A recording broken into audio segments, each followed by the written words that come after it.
3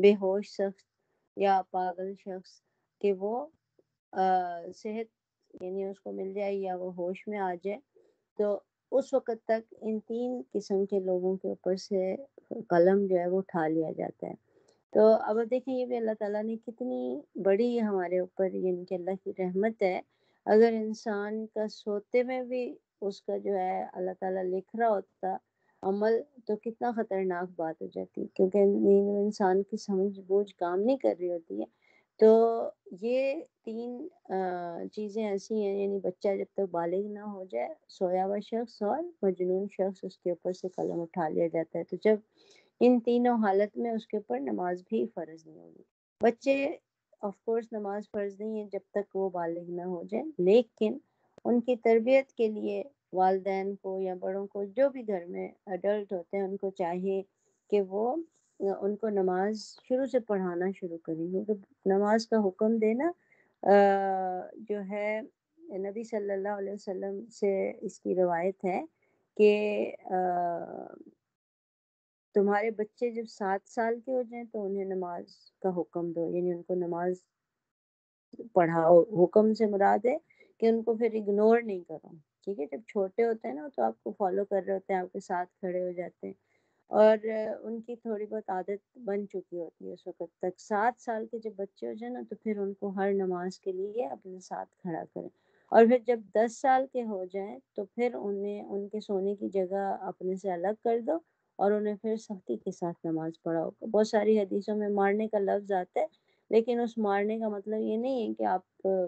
جلاد کی طرح بچے کے سر پہ سوار ہو جائیں۔ آف کورس نماز بچے کو پڑھانی ہے، اس کو پیار سے اس کو سمجھا کے اس کو نماز کی اہمیت کا احساس دلا کے جب آپ نماز پڑھائیں گے تو وہ خوشی سے شوق سے نماز پڑھے گا، بجائے یہ کہ آپ اس کو مار مار کے نماز سے دور کر دیں آپ، ٹھیک ہے نا؟ تو اس کے لیے حکمت چاہیے۔ مارنے کا جو حدیث میں الفاظ ہے اس کا مقصد بہت زیادہ یعنی فزیکلی پٹائی کرنے کا نہیں ہے، بلکہ اس کا مطلب ہے کہ آپ سختی کے ساتھ یعنی فرم ہو کے بچے کو 10 سال کے بعد، کیونکہ 10 سال کے بعد موسٹ لائکلی بچہ جو ہے وہ بالغ ہو جاتا ہے یا بالغ کے قریب ہو جاتا ہے، تو اس کو پھر نماز اس کو یہ بات بچپن سے ذہن میں بچے کے ڈال دینی چاہیے، جب وہ سمجھنے کے قابل ہو جائے کہ جب تم 10 سال کے ہو جاؤ گے تمہارے پر نماز فرض ہو جائے گی، تاکہ اس کو احساس ہو کہ ہاں میں نے نماز پڑھنی ہے۔ اس کے بعد جب ہم نماز وضو کے بعد جب ہم نماز کی بات کرتے ہیں تو سب سے پہلے ہم لباس کے بارے میں بات کرتے ہیں کہ نمازی کا جو ہے وہ لباس کیسا ہونا چاہیے۔ تو نبی صلی اللہ علیہ وسلم نے فرمایا کہ کوئی شخص کسی ایسے کپڑے میں نماز نہ پڑھے کہ اس کے کندھے ننگے ہوں، یعنی کہ چاہے وہ آدمی، آف کورس یہاں آدمی کی بات ہو رہی ہے کہ اس کے کندھے ننگے نہیں ہونے چاہیے، یعنی کہ اگر کندھوں پہ کوئی کپڑا نہ ہو تو اس کی نماز نہیں ہوتی۔ تو اگر کپڑا چھوٹا ہو یعنی نہیں ہوتا تو ایک کندھا جو ہے وہ ننگا کرنے کی اجازت ہے، لیکن وہ بھی پسندیدہ نہیں ہے۔ اب جیسے بہت سارے ہم نے دیکھا کہ حج میں لوگ ایک کندھا ننگا کر لیتے ہیں، تو اس کی کوئی ہمیں بہت اسٹرانگ وہ نہیں ملتی ہے، وہ ٹھیک ہے کر سکتے ہیں، لیکن عام نمازوں میں ہمیں اپنے کندھے بچوں کو بتانا چاہیے کہ کندھے ننگے نہیں ہونے چاہیے، یعنی ٹینک ٹاپ جیسے پہن لیتے ہیں نا تو اس میں نماز نہیں ہوتی ہے، اس پورے کور ٹی شرٹ پہننی چاہیے نماز پڑھنے کے لیے۔ تو اس میں روایت آتی ہے کہ عمر بن ابی سلمہ بیان کرتے ہیں کہ میں نے رسول اللہ صلی اللہ علیہ وسلم کو ام سلمہ کے گھر میں ایک ہی کپڑے میں لپٹے ہوئے نماز پڑھتے دیکھا کہ آپ نے اس کی دونوں طرفیں اپنے کندھوں پر رکھی ہوئی تھی، چادر جو تھی اپنے دونوں کندھوں پر ڈالی ہوئی تھی، اور جب صحابہ نبی صلی اللہ علیہ وسلم سے نماز پڑھتے تو اپنے تہبند کو چھوٹے ہونے کی سبب اپنی گردنوں پر باندھ لیتے تھے، اور عورتوں سے کہہ دیتے تھے کہ جب تک مرد سیدھے ہو کر نہ بیٹھ جائیں اس وقت تک تم اپنے سر سجدے سے نہیں اٹھانا، کیونکہ جب وہ اپنے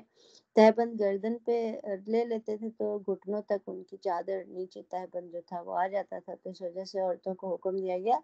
کہ تم جب سجدے سے اس وقت تک سر نہیں اٹھانا جب تک مرد سیدھے ہو کے نہ بیٹھ جائیں سجدے سے۔ اس سے کیا پتہ چلتا ہے کہ اس زمانے میں عورتیں مردوں کے پیچھے نماز پڑھتی تھیں، بغیر کسی رکاوٹ کے، بغیر کسی اوٹ کے، کوئی دیوار نہیں ہوتی تھی، کوئی پردہ نہیں ہوتا تھا، صرف وہ پیچھے صف بناتی تھیں مردوں کے، اور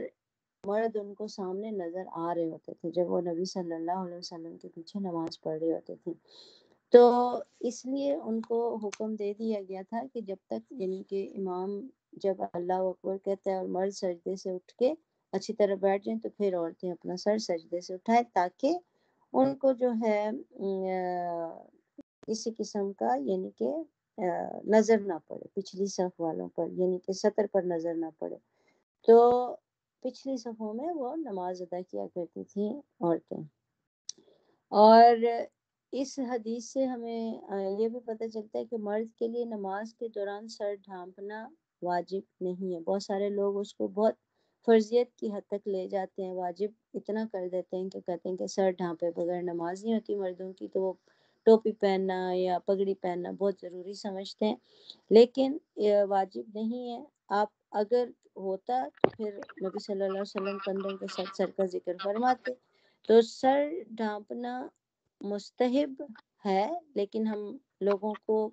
مطلب ملامت نہیں کر سکتے کہ آپ نے سر کیوں نہیں ڈھانکا۔ آپ ان کو کہہ سکتے ہیں کہ ہاں مستحب ہے، آپ سر ڈھانپ سکتے ہیں، لیکن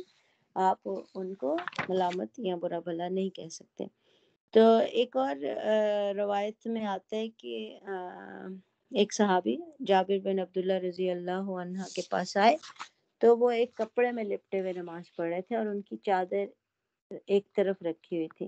تو جب وہ نماز سے فارغ ہوئے تو ہم نے ان سے کہا اے ابو عبداللہ، آپ کی چادر پڑی رہتی ہے اور آپ نماز پڑھ لیتے ہیں؟ تو انہوں نے فرمایا ہاں، میں نے نبی صلی اللہ علیہ وسلم کو اسی طرح نماز پڑھتے دیکھے اور میں نے یہ چاہا کہ ایسا ہی کروں تاکہ تم جیسے لوگ بھی جن کو نہیں پتا وہ مجھے نماز پڑھتے ہوئے دیکھ لیں۔ تو یعنی ایک کپڑے میں بھی، ایک چادر میں بھی لپیٹ کے نماز پڑھ سکتے ہیں۔ تو لیکن اس میں ایک یہ ہے کہ کپڑا اس طرح نہیں لپٹا ہونا چاہیے کہ آپ کے بازو بھی اس کے اندر لپٹ جائیں، یعنی بالکل جیسے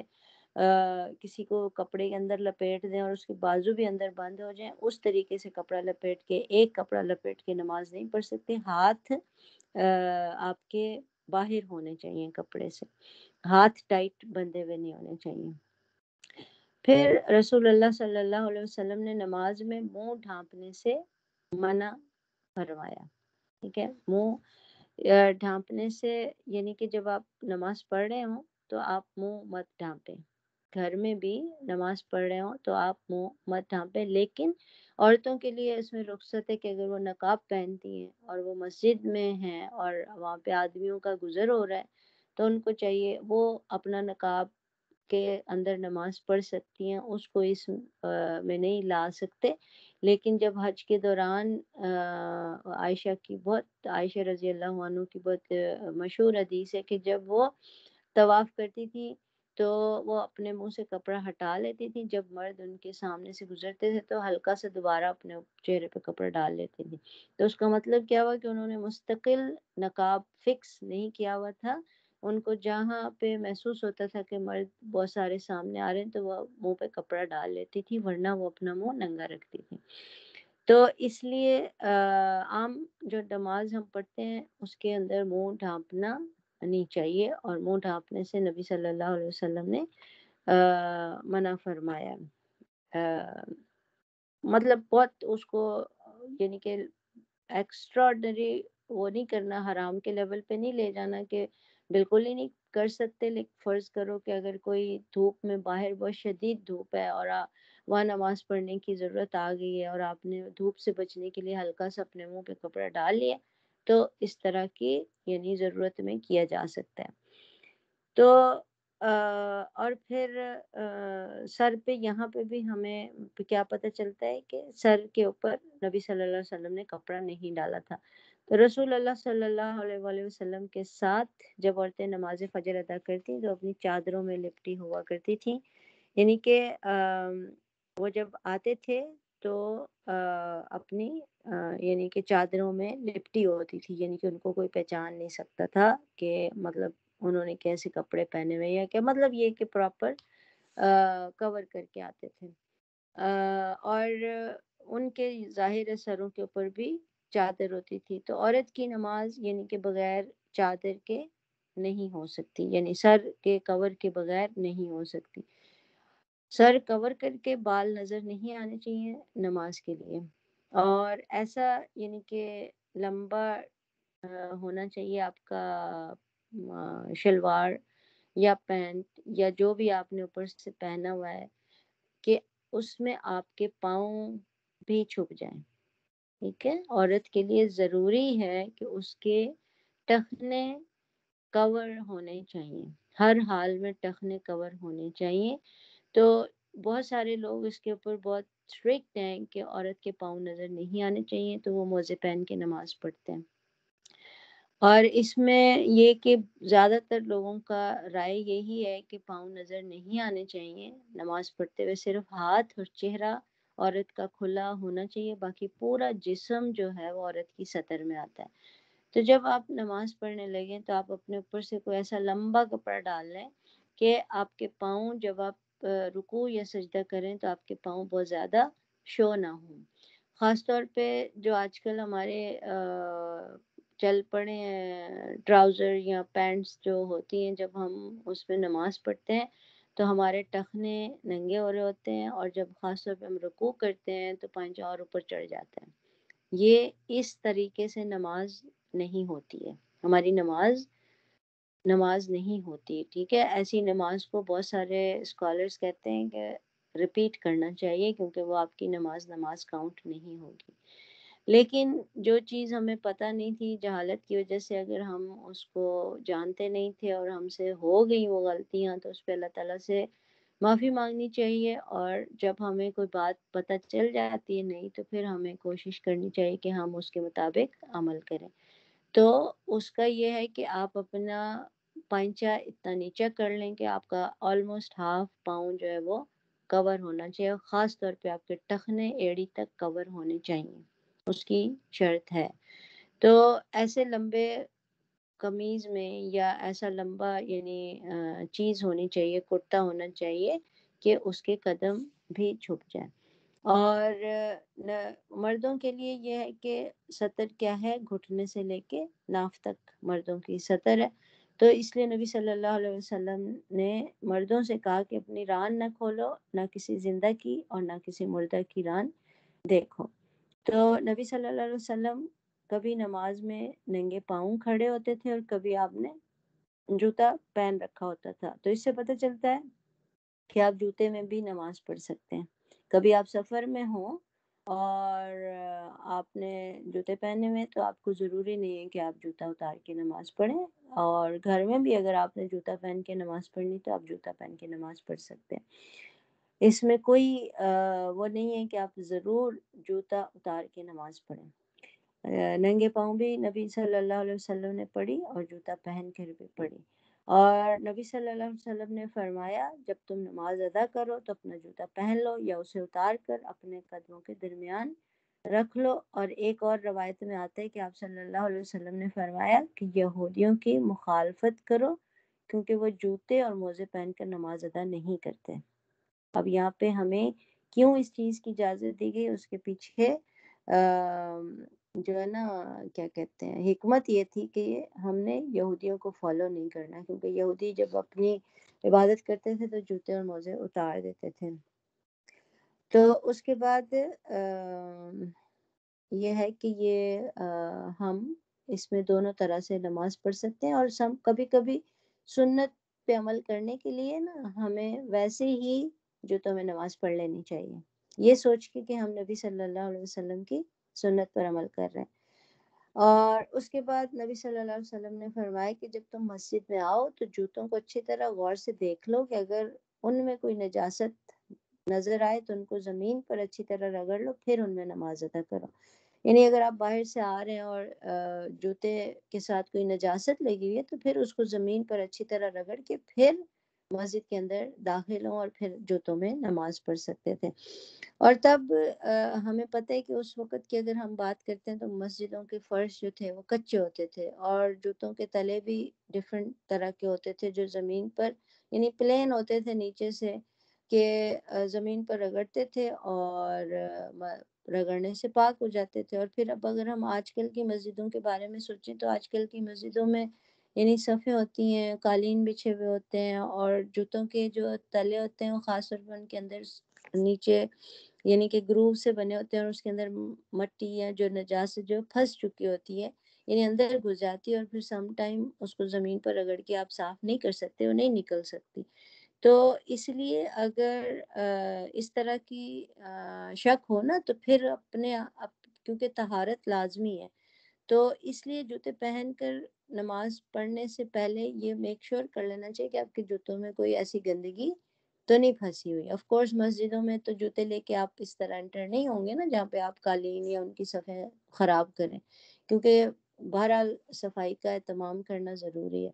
تو اس لیے جب ہم سفر وغیرہ میں ہوں تو اس وقت کے لیے ہے، اور اس میں بھی میک شور کر لینا چاہیے کہ کسی قسم کی کوئی ناپاک چیز ہمارے جوتے کو نہیں لگی۔ ویسے تو الحمدللہ یعنی اب چیزیں ایسی نہیں ہیں، لیکن ایکسیڈنٹلی اگر کوئی ایسی چیز لگ جائے تو پھر اس کا خیال رکھنا چاہیے۔ پھر کہ ہے کہ نبی صلی اللہ علیہ وسلم نے فرمایا کہ جب تم نماز ادا کرو تو جوتوں کو دائیں یا بائیں نہ رکھو، کیوں قدموں کے درمیان رکھو، کیونکہ جب کوئی دائیں تمہارے بائیں یا تمہارے دائیں دوسرا نمازی آ کے کھڑا ہو سکتا ہے نا، تو اگر بائیں جانب کوئی نہ ہو نمازی، یعنی آپ بالکل اینڈ پہ کھڑے ہوئے اور پھر آپ کے ساتھ کسی کے کھڑے ہونے کی جگہ نہیں ہے، تو پھر آپ جوتا اپنا سائڈ پہ رکھ سکتے ہیں، ورنہ جوتوں کو یعنی ایسی جگہ پہ ہیں جہاں پہ آپ نے جوتا اپنا اتار کے رکھنا ہے، تو آپ جوتوں کو دونوں پیروں کے درمیان میں رکھیں۔ خاص طور پہ جیسے حرم وغیرہ میں جب جاتے ہیں اور وہاں پہ باہر ہی اندر جگہ نہیں ملتی اور آپ باہر کھڑے ہو کے نماز پڑھنے لگیں اور آپ کو جوتا اتار کے نماز پڑھنی ہے، تو پھر آپ جوتا اتار کے اپنے دونوں قدموں کے درمیان میں رکھ دیں۔ اب ان چھوٹی یہ چیزیں ہیں، لیکن دیکھیں اللہ تعالیٰ نے یعنی کہ ہمارا دین ہمارے لیے اتنا آسان اور اتنا پریکٹیکل بنایا ہے کہ ہم یہ نہیں کہہ سکتے کہ اس چیز کا تو ہمیں پتہ ہی نہیں تھا، اور اس چیز کے بارے میں ہم کیا کریں، یعنی کتنا کامن سینس موجود ہے ہر چیز میں۔ اور نبی صلی اللہ علیہ وسلم نے کوئی چیز ایسی نہیں چھوڑی جو ہمیں نہ بتائی گئی ہو۔ تو اس لیے ہم جب کہتے ہیں نا کہ دین کے اندر ہم کوئی نئی چیز ایڈ کر لیں، تو پھر اس لیے اس کے لیے پھر سختی سے اس کی ممانعت کی گئی ہے کہ نبی صلی اللہ علیہ وسلم نے ہمیں ہر چیز جب بتا دی ہے تو پھر ہم اپنی طرف سے نئی چیزیں کیوں ایڈ کرتے ہیں؟ ہمیں کیا ضرورت ہے کہ ہم ہر چیز کو اس کی یعنی ایکسٹریم اس پہ لے جائیں؟ اور کیا وہ بھول گئے تھے ہمیں بتانا؟ نہیں، وہ بھولے نہیں تھے، انہوں نے جو چیزیں ہمیں بتائیں وہ ہمارے لیے امپورٹنٹ تھی، اور جو چیزیں ہمیں نہیں بتائیں اس کی ہمیں ضرورت نہیں تھی، اور وہ ہمارے لیے ہمارا دین آسان بنانا چاہ رہے تھے۔ تو اس لیے اب جب ہم یہ والے یعنی احکامات پڑھتے ہیں وضو کے، تیمم کے اور صفائی کے، یعنی چیزیں کتنی آسان ہیں ہمارے دین میں، اور نبی صلی اللہ علیہ وسلم نے کسی چیز سے جھجک محسوس نہیں کی بتانے کے لیے، ہر چیز ہمیں بتا دی، اور یعنی کہ دوسرے لوگوں کے حقوق کا بھی خیال رکھا۔ ٹھیک ہے، اب جیسے جوتے کا اب ہم یہاں پڑھ رہے ہیں کہ آپ جوتا دائیں اور بائیں مت رکھو، کیونکہ دوسرا نمازی آ کے کھڑا ہوگا تو یہ یعنی کہ آپ کے اس کے لیے ڈس رسپیکٹ بھی ہوگی، اور آپ کے ساتھ کیونکہ اس کو پاؤں جوڑ کے کھڑا ہونا ہے تو وہ کھڑا نہیں ہو سکے گا۔ مطلب کتنا ہمارا دین جو ہے وہ ہمیں ہر چیز ادب سے لے کے ہر چیز ہمیں سکھا رہا ہے، اور پھر اگر ہم ان چیزوں کو چھوڑ کے اور اپنی نئی چیزیں اس میں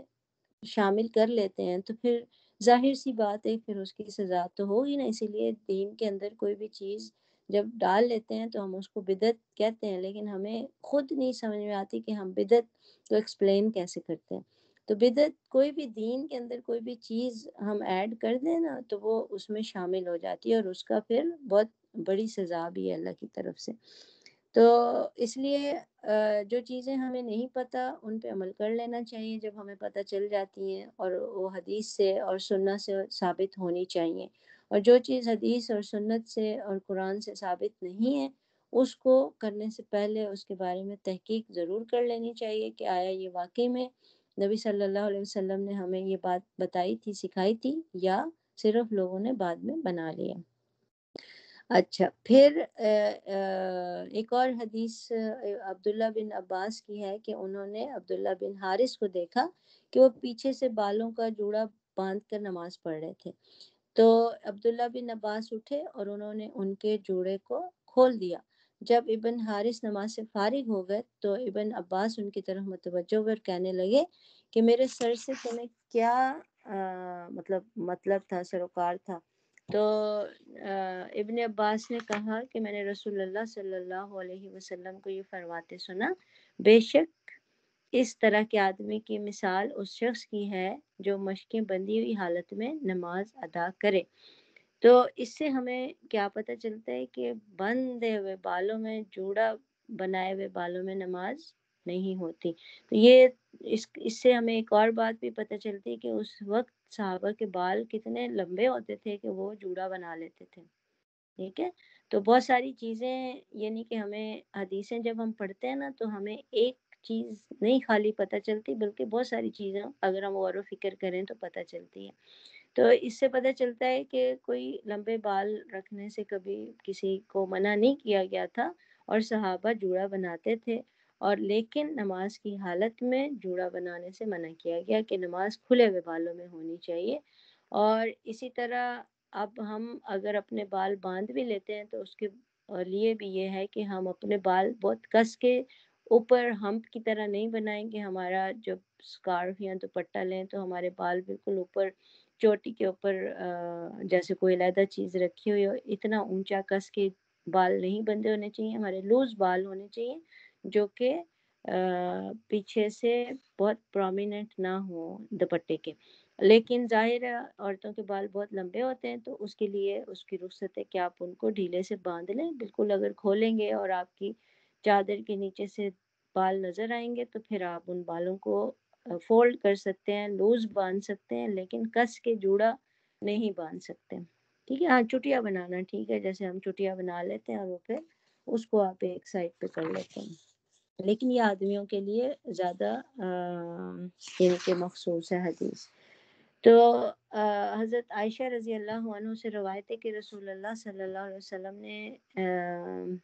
ایک دھاری دار چادر میں نماز پڑھی، پھر فرمایا کہ میری اس چادر کو ابو جہیم کے پاس لے جاؤ اور اس کی چادر میرے پاس لے آؤ، یعنی کہ اس چادر کی دھاریوں نے مجھے نماز میں خشوع سے غافل کر دیا۔ اب آپ دیکھیں کہ وہ دھاری دار چادر ان کو کسی نے گفٹ میں دی تھی، ابو جہیم جن کا نام تھا، اور ان کو انہوں نے یہ کہہ کے واپس کی کہ تم یہ چادر لے جاؤ اور وہ چادر دوسری پلین چادر اس سے، یعنی کہ اس کی چادر لے آؤ، کیونکہ اس کی جو دھاریاں تھیں اس سے نبی صلی اللہ علیہ وسلم نے کہا کہ نماز میں خشوع ان کا خراب ہو گیا۔ اب آپ اس سے ہم کیا چیز یعنی کہ کیا انفر کر سکتے ہیں، کنکلوژن نکال سکتے ہیں کہ کوئی بھی ایسا کپڑا پہنا ہوا ہو جس کے پھول بوٹوں سے ہماری نماز میں خلل آتا ہے تو ہمیں اس کو اوائڈ کرنا چاہیے، کہ یا تو ہماری نماز میں اتنا فوکس ہونا چاہیے کہ ہمارا اس ڈیزائن کی طرف دھیان نہ جائے۔ اکثر کیا ہوتا ہے کہ ہم نے کوئی کپڑے اچھے پہنے ہوں یا کوئی پھول والے کپڑے پہنے ہوں، ڈیزائن والے کپڑے پہنے ہوں، کڑھائی والے کپڑے پہنے ہوں، تو کیا ہوتا ہے ہمارا دھیان کپڑوں کی طرف چلا جاتا ہے نا، کسی کا موتی ڈھیلا ہو رہا ہوتا ہے، کسی کا دھاگا ڈھیلا ہو رہا ہوتا ہے، اور یہ ایک نارمل ہیومن سائیکالوجی ہے۔ کوئی بھی نہیں کہہ سکتا کہ ہماری نماز تو اتنی اچھی ہے کہ ہم تو دیکھتے ہی نہیں ہیں، یعنی کہ مطلب خود میرا اپنا ایکسپیرینس ہے کہ آپ نے کوئی ایسا کپڑا پہنا ہوتا ہے آپ کی نہ چاہتے ہوئے بھی آپ کی نظر ڈیزائن پہ چلی جاتی ہے۔ تو اس لیے کوشش ہماری یہ ہونی چاہیے کہ ہم جب نماز پڑھنے لگے نا تو اوپر سادہ پلین چادر لے لیں جو کہ ہمارا پورا یعنی کہ آلموسٹ ہمارے کپڑوں کو کور کر لیں، تاکہ ہمارا دھیان نماز میں پھول بوٹوں کی طرف نہ جائے، کڑھائی کی طرف نہ جائے، ٹوٹے ہوئے بٹن کی طرف نہ جائے، یعنی کہ یہ نارملی چیزیں ہوتی ہیں جس کی طرف شیطان ہمارا دماغ کر دیتا ہے، ہمارا خیال چلا جاتا ہے، اس میں ہماری یعنی کہ کوتاہی ہو جاتی ہے، کیونکہ ہماری نمازیں کوئی بہت پرفیکٹ لیول پہ تو نہیں ہوتی ہیں، شیطان ہر وقت ساتھ ہوتا ہے کہ ہماری نمازوں میں خلل ڈالے۔ تو تو اس لیے جیسے ہی نماز میں دھیان ادھر ادھر جائے تو فوکس فوراً نماز کی طرف کرنا چاہیے. اس سے نماز ہماری خراب نہیں ہوتی، ٹوٹتی نہیں ہے، لیکن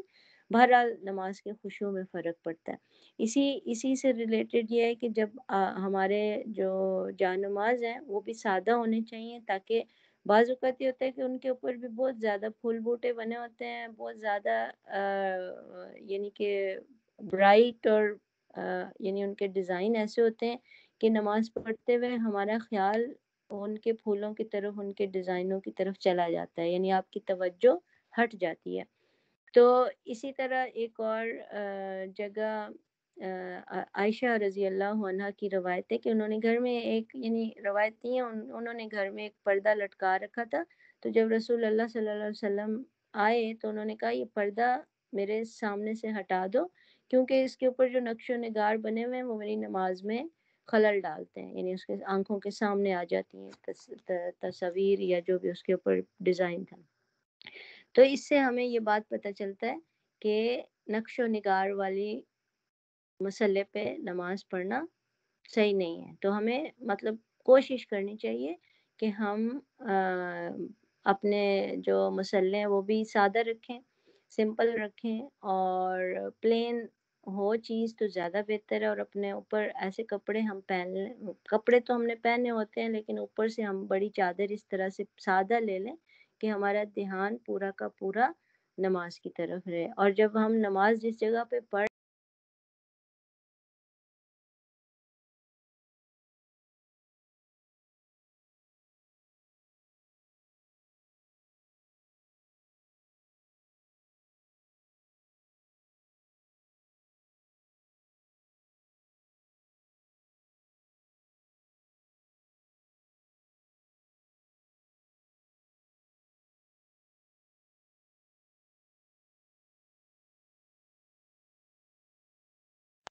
آنٹی آپ کا مائک بند ہو گیا ہے.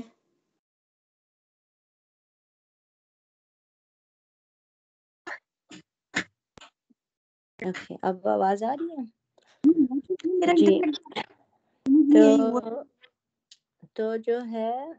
نماز کے لیے جب ہم نیت کرتے ہیں، وضو کرتے وقت ہی سٹارٹ ہو جاتی ہے ہماری نیت. تو اس کے بعد نماز وضو کی جب ہم دعا پڑھتے ہیں، تو جب ہم شروع سے اپنا فوکس نماز کی طرف رکھتے ہیں نا، تو پھر اس سے یہ ہوتا ہے کہ شیطان نے آپ کو کوشش کرنی ہے کہ کسی طریقے سے آپ کا فوکس جو ہے نا وہ ادھر ادھر کرے نماز کے دوران. تو آپ جو ہے اپنے خشوع اور خضوع کو برقرار رکھنے کے لیے آپ پورا جب صحیح طریقے سے اہتمام کریں گے نا، نیت آپ کی ہوگی کہ ہاں اللہ کو راضی کرنے کے لیے نماز پڑھ رہے ہیں، تو پھر یہ ہوگا کہ آپ کو زیادہ آسانی ہوگی آپ کی نماز میں آپ کو خشوع کرنے کے لیے. تو اس کے بعد آج ہم اتنا ہی کرتے ہیں نماز کے لباس تک، پھر انشاءاللہ آگے کے ہم کنٹینیو کریں گے. اور اس پورے اس میں جو ہم نے پڑھا ہے، اس میں اگر کسی نے کوئی اپنا کوسچن ہے یا کسی نے کوئی اپنا